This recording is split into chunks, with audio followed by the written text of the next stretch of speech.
যারা পথভ্রষ্ট, এদের পীর নাই, ওলি নাই, আউলিয়া নাই, এরা মুর্শিদ ধরে না। এটা কাকে বলছে? আল্লাহ বলছে। তাহলে ওলি আউলিয়া ধরা এটা হচ্ছে ভালো কাজ। ওলি আউলিয়া ধরা এটা হচ্ছে সাহাবাদের সুন্নাত। কেন? আমরা ওলি ধরি বায়াতের মাধ্যমে, আর সাহাবারা নবীর কাছে বায়াত গ্রহণ করেছে। তাহলে বায়াত গ্রহণ করা হচ্ছে সুন্নাতে সাহাবা। বায়াত গ্রহণ করা সুন্নাতে সাহাবা। আর খলিফা আল্লাহ পাক যুগে যুগে পাঠিয়েছে। আল্লাহর প্রথম খলিফা হলো আদম আলাইহিস সালাম। ইন্নী জাইলুন ফিল আরদি খলিফা, আমি পৃথিবীতে আমার নায়েব প্রতিনিধি পাঠাবো।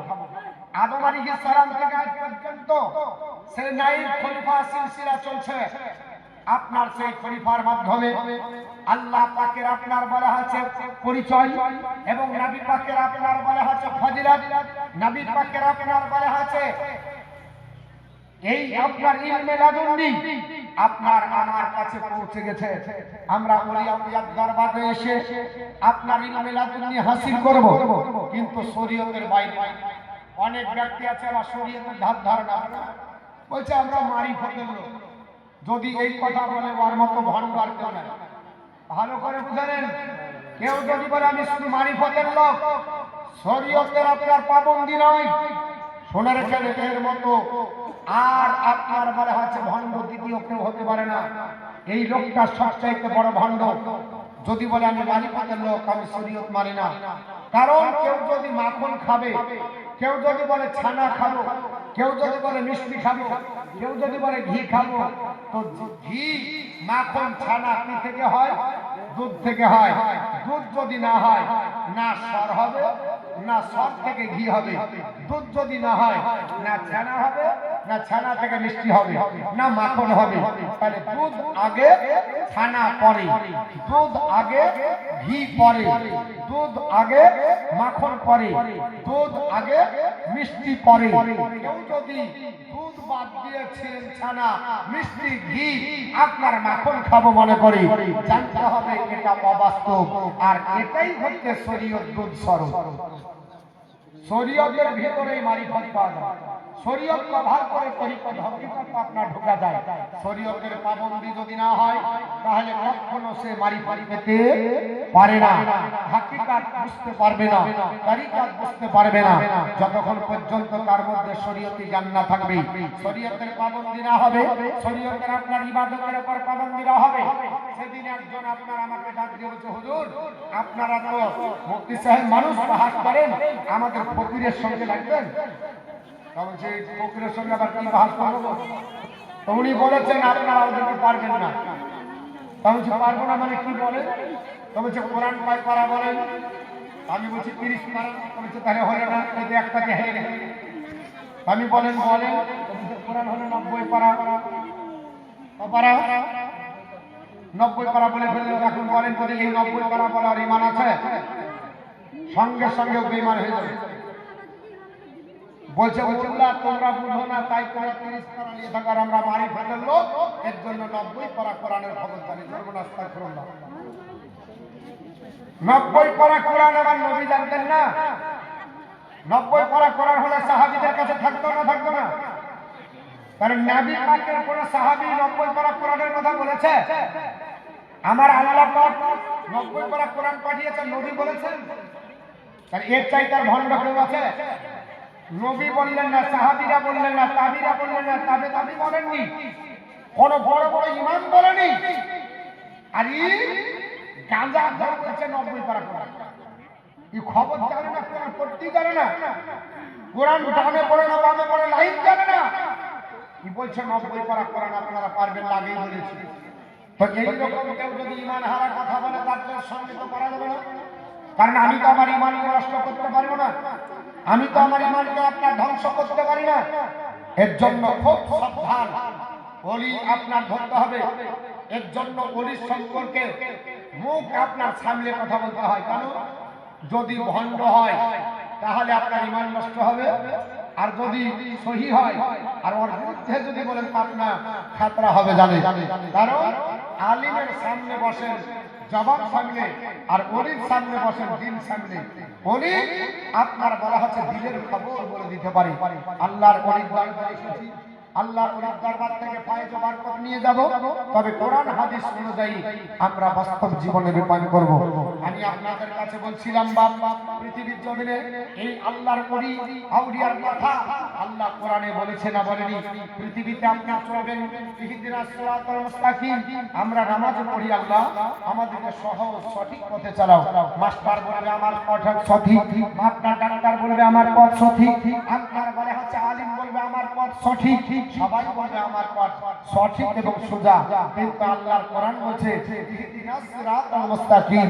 আমি আপনার বলছি, আল্লাহ বলছি, তোমরা বলো আমাদেরকে সঠিক পথে আল্লাহ পরিচালনা করো। সিরাতাল্লাযিনা আনআমতা আলাইহিম, ওই তাদের পথে আপনার বলা হচ্ছে যাদের পথে আল্লাহ আপনি ইনআম দান করেছেন, পুরস্কার দান করেছেন। আল্লাহ কার উপরে পুরস্কার দান করেছে? আপনার বলা হচ্ছে আনআমাল্লাহু মিনান নাবিয়্যিনা ওয়াস সিদ্দিকিনা ওয়াস শুহাদা ওয়াস সালিহিন। আমার আল্লাহ পাক বলে আমি চার শ্রেণীর বান্দা বান্দির উপরে আমি আল্লাহ অনুগ্রহ দান করেছি। জোরে বল সুবহানাল্লাহ। চার শ্রেণীর বান্দার উপরে আমি আল্লাহ পাক আমার আপনার পুরস্কার আছে। এক নাম্বার হলো মিনান নাবিয়্যিনা, নবীদের উপরে আল্লাহর পুরস্কার ঘোষণা হয়েছে। পৃথিবীতে যত নবী রাসূল এসেছিলেন সবাই আল্লাহর নিয়ামত প্রাপ্ত, আল্লাহর ইনাম প্রাপ্ত বান্দা বান্দি। জোরে আল্লাহর বান্দা। এবং তারপর ওয়াস সিদ্দিকিন, আল্লাহর যারা আপনার বলা হয়েছে আপনার নবীর হাতে হাত দিয়ে যারা সত্যবাদী সাহাবা একরাম হয়েছে, আবু বকর সিদ্দিক থেকে আপনার বলা হচ্ছে সমস্ত সাহাবা একরাম, ইনারা হচ্ছেন আপনার বলা হচ্ছে সিদ্দিকগণ। তারপরে আল্লাহ পাকের আপনার কোরআন বলে ওয়া শুহাদা, যারা আপনার শহীদ হয়ে গেছে, আল্লাহর রাস্তায় কতল হয়ে গেছে, ইনারা হচ্ছেন আল্লাহর আপনার ইনাম প্রাপ্ত দল। চার নম্বরে বলেন ওয়া সালিহিন, আপনার নেককার আল্লাহর পরহেজগার বান্দা বান্দীরা, আল্লাহর সালিহিন বান্দা বান্দী। এই নেককার বান্দা বান্দী পৃথিবীর জমিনে সালেহীন, এদের উপর আল্লাহর ইনাম আছে। ইনাদের দামান ধরে যদি চলতে পারি তাহলে আমাদের ইহজগৎ পরজগৎ মঙ্গল। চার শ্রেণীর বান্দা বান্দির উপর আল্লাহ ইনাম দান করেছে। কয় শ্রেণী? চার। নবীগণ, সিদ্দিকগণ, শুহাদা, সালেহীন। এখন আমি কার পথে চলবো? আল্লাহ নবীর দরজা বন্ধ, নবীকে তো পাবো না। নবী তো আমাদেরকে প্র্যাকটিক্যাল নামাজ পড়াবেন না, বলে দিবেন না। নবীকে তো আমরা পাচ্ছি না, সিদ্দিকগণ তো পাচ্ছি না, শুহাদা তো পাচ্ছি না। এখন একটাই দল আছে যার নাম হচ্ছে সালেহীন, আল্লাহর ওলি আউলিয়া, পরহেজগার মুত্তাকিন, আল্লাহর বান্দা বান্দীরা। এই আল্লাহর বান্দা বান্দীদের কাছে যাব। ইত্তাবি সাবিলা মান আনাবা ইলাইয়া, তোমরা তাদের পথে চলো যারা আমার পথের পথিক। জোরে বলো সুবহানাল্লাহ। আল্লাহ বলছে তোমরা তাদের পথে চলো যারা আমার পথের পথিক। আল্লাহর পথের পথিক হলো আল্লাহর নেককার বান্দা বান্দী। বড় পীর আব্দুল কাদের জিলানী রাহমাতুল্লাহ আলাইহি আল্লাহর পথের পথিক, খাজা মাইনুদ্দিন চিশতি রাহমাতুল্লাহ আলাইহি আল্লাহর পথের পথিক। আপনার বলা হচ্ছে নিজামুদ্দিন আউলিয়া আল্লাহর পথের পথিক। আপনার বাহাউদ্দিন নকশবন্দি রাহমাতুল্লাহ আলাইহি আল্লাহর পথের পথিক। আপনার কুতুবউদ্দিন বখতিয়ার কাকি আল্লাহর পথের পথিক। আপনার মুজাদ্দিদে জামান আল্লাহর পথের পথিক। আপনার বলা হয়েছে আলা হযরত আজিমুল বারকাত মুজাদ্দিদে দ্বীন মিল্লাত হযরত নবী আলী রাহমাতুল্লাহ দিওয়ান আল্লাহর পথের পথিক। আপনার বলা হচ্ছে শাহ সুফি হযরত আল্লামা মাওলানা আপনার বলা হচ্ছে হযরত আব্দুল্লাহ কেরামানি রাহমাতুল্লাহ আলাইহি আল্লাহর পথের পথিক, যিনি সুদূর কেরাম থেকে কিরমান রাজ্য থেকে এখানে এসেছিলেন, ইরানের কিরমান রাজ্য থেকে এখানে এসেছিলেন ইসলামের দ্বীন, আপনার ইসলামের কথা প্রচারের জন্য। তিনি আল্লাহর পথের প্রতি তার দামান ধরব, তাহলে ইহজগত মঙ্গল পরজগত মঙ্গল। আর যদি না হয় তাহলে ইহজগত বেকার পরজগত বেকার। আমরা মুসলমান এই ওলি আউলিয়া ধরে পৃথিবীতে চলে যাব। আল্লাহর ওলিরা এমন পাওয়ার রাখে, যদি ওলিকে কেউ মনে করে জব্দ করব পারবে? একটু জোরে বলেন পারবে? আল্লাহর ওলিদেরকে জব্দ করতে পারে? যদি হয় হযরতে আপনার বলা হচ্ছে খাজা মাইনুদ্দিন চিশতি রাহমাতুল্লাহ আলাইহি। সুবহানাল্লাহ, কত বড় ওলি, গোটা আনা সাগরের পানি ডিব্বাতে ভরে লাই, নিজের আপনার মাসকি যাই জোরে বলে, আরেকটু জোরে, আরেকটু জোরে, জোরে হবে না? সুবহানাল্লাহ। আমার মুসলমান বলার উদ্দেশ্য হলো ওই আমরা সিলসিলার লোক বাবা চিশতিয়া তরিকার আপনার মুরিদ, ও আপনার বলা হয়েছে মালিক যিনি খাজা মাইনুদ্দিন চিশতি রাহমাতুল্লাহ আলাইহি, উনি হলেন মায়ের পেটের মাদার জাত ওলি। জোরে বল সুবহানাল্লাহ। হযরত খাজা মাইনুদ্দিন চিশতি রাহমাতুল্লাহ আলাইহি তিনি আপনার বলা হয়েছে নিজের সঙ্গ পঙ্গ নিয়ে আতাই রাসূল যাকে বলা হয় আমার নবী ডাকতে বলেছিলেন, ও খাজা, ও আপনার মাইনুদ্দিন দিনের নেতা, আর তোমাকে এখানে থাকতে হবে না, হিন্দুস্তানে চলে যাও, ওখানে আমার দিনের দাওয়াত দিতে হবে। হিন্দুস্তানে চলে যাও, আপনার ইসলামের প্রচার করতে হবে। উনি পাকিস্তানের লাহোর হয়ে ভারতের দিল্লির সরজমিনে ঢুকেছিলেন। ওখান থেকে যখন রাজস্থানে আপনার আসলেন, ওইখানে আপনার মানে হচ্ছে শিবির স্থাপন করেছিলেন। আপনাদের সবার জানা ওই শিবির স্থাপন করে আল্লাহর ওলি আপনার আল্লাহ আল্লাহ জিকির করে, আল্লাহ আল্লাহ করে কাটিয়ে দেয়। আল্লাহর ওলি যখন ওখানে আছে, ওই পৃথ্বীরাজের মন্ত্রী মহাদয় বলছে, ফকির উঠে যা। ফকির বলে কি হয়েছে? বলে কেন আল্লাহর জিকির চলবে না? আল্লাহর জিকির চলবে না, উঠে যাও। আল্লাহর ওলি বলছেন, শোনো, যার হুকুম এসেছি তার হুকুম ছাড়া যাবে না। এসেছি, নবী পাক পাঠিয়েছে আল্লাহর হুকুমে, আমি আপনার আল্লাহ আল্লাহ রাসূলের হুকুম ছাড়া যাব না। বলে যাবে না? বলে না। শিবির স্থাপন করেছে, আল্লাহর ওলিকে ভাগাবো মনে করেছে, আল্লাহর ওলিকে আপনার বলা হচ্ছে ওইখানে অপদস্থ করবে। আল্লাহর মহানবী ওই শিবির স্থাপনের কাছে বললেন, বলে কেন আমাদের করিয়ে দাও? বলে আমাদের এখানে ওই উটগুলো শুয়ে থাকে, এটা উটের রাস্তাবাল। আল্লাহর ওলি আপনার বলা হচ্ছে অন্য মনস্ক হয়ে বিভিন্ন কাজে ব্যস্ত, লম্বা ঘটনা, ওইখানে উট বেঁধে দিয়েছে। আল্লাহ ওলি বলল, তোদের উট শুয়ে থাকবে, আর উঠবে না। মুসলমান উটগুলো শুয়েছিল, আর কোনোদিন ওঠেনি।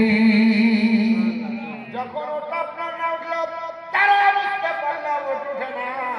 পিতৃরাজকে খবর দিল, পিতৃরাজ উট উঠে না, ওর যেন শুয়ে আছে।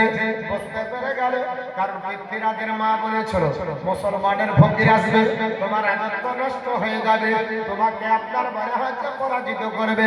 এক আল্লাহর আল্লাহ তো বজায় রাখবে, এক খোদার খোদাই তো প্রচার করবে, নবী রাসূলের কথা প্রচার করবে।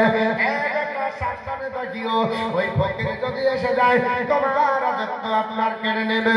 ও আপনার স্মরণ হয়ে গেল, মুসলমানের ফকির এসেছে আপনার পৃথিবীর জমিনে। আপনার মনে হয়েছে আল্লাহর ওলি আপনার খাজা মাইনুদ্দিন চিশতি রাহমাতুল্লাহ আলাইহি, ওইখানে আপনার মনে হয়েছে আল্লাহ আল্লাহ জিকির করে। পৃথ্বীরাজের দরবারে মন্ত্রী মহাদয়রা বলল, আপনার পৃথ্বীরাজ আপনার উট ওঠে না, উট আপনার শুয়ে আছে। বলে যাহাই তাই করে বলো, আর কোনোদিন তাকে তাড়াবো না।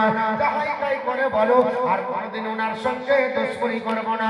আল্লাহর ওলির হাবিব আমিও ওয়াদা করলো, করার পর বলল, হুজুর উটগুলোকে আপনি বলেন, না হলে উঠবে না। আল্লাহর ওলি বলতে দেরি, উট উঠতে দেরি না। পশুতে চিনে মানুষ বুঝতে পারি না। আল্লাহর ওলির কথা শুনে উঠ উঠে বললেন, এই কথাটা প্রচার হয়ে গেল। আরে বাবা, কঠিন ব্যাপার, কঠিন ব্যাপার। উঠকে উঠতে বললে উঠে, বসতে বললে বসে। খাজা মাইনুদ্দিন চিশতি রাহমাতুল্লাহ আলাইহির দরবারে মুরিদ মুকাদ্দিকে নিয়ে তিনি দেখা দিয়ে আল্লাহর ইবাদত করছেন। তখনকার জাদুকার ছিল, জাদুকার যুগী জয়পাল, নাম শুনেছেন? শুনেননি? যুগী জয়পালকে বলল, তুমি তো খাও আর ঘুমাও আর বিদ্যা শিখো, এক কাজ করো, এই ফকিরকে উড়িয়ে দিতে হবে, ফকিরকে উড়িয়ে দাও। আল্লাহর ফকির সিঁড়ি স্থাপন করে তাবু পেড়ে আল্লাহর জিকির আজকার করছে। যুগী জয়পাল আগুনের বান ছড়ল, আল্লাহর ওলি ডাক দিয়ে দিলেন, পার হলো না, ওখানে নিভিয়ে গেল। পানি বান মিশিয়ে গেল, কাটা বান মিশিয়ে গেল, সব বিদ্যা শেষ। যুগী জয়পাল সব বিদ্যা যখন হারা হয়ে গেল, আল্লাহর ওলি খাজা মাইনুদ্দিন চিশতি রহমাতুল্লাহ আলাইহি তিনি আপনার বললেন, দেখলেন পালিয়ে যাচ্ছে, উঠতে শিখতো, উঠতে জানতো। যোগী জয়পাল উড়ে পালাবে, আল্লাহর ওলি বললেন, খড়গ রে, ওকে ধরার জন্য আমি যাব না, আমার পায়ে যেত, তুই একবার চেষ্টা চালা। কারণ সোহবাতে এমন পরিবর্তন হয়, আল্লাহ পাক বলেছে, ওয়াকুনু মা'আস সাদিকিন। আমার আল্লাহ পাক বলেছে, বান্দা বান্দিরা সত্যবাদীর সঙ্গ লাভ করো, সত্যবাদীর আপনার সাথে হয়ে যাও। কারণ আপনার মনে হয়তো পৃথিবীতে আমরা কোরআনকে চুমু খাই কিনা, বা কোরআনের সঙ্গে দেখবেন পিচবোর্ড লাগা থাকে, পিচবোর্ডটাকে চুম্বন দিই, বলে কেন পিচবোর্ডকে চুম্বন দেয়? বলে মতিউর রহমান, কোরআনের সম্পর্কটা পিচবোর্ডে যেহেতু লেগে গেছে, এই কোরআনের সাথে মহব্বত করি, এই কারণে কোরআন হলো আল্লাহর বাণী, আর এই কোরআনের সঙ্গে সম্পর্ক করেছে পিচবোর্ড, এর জন্য পিচবোর্ডের মর্যাদা বেড়ে গেছে। আমরা পৃথিবীর জমিনে কোরআনের উপরে জোরদার লাগিয়ে রাখি, জোরদারটাকে চুম্বন দিই, বলে হজর জোরদারটাকে কেমন চুম্বন দেয়? বলে জোরদারটা কোরআনের সঙ্গে সম্পর্ক হয়ে গেছে, বাংলাদেশের সঙ্গে সম্পর্ক হয়ে যাবার কারণে ওই জোরদারের মর্যাদা বেড়ে গেছে।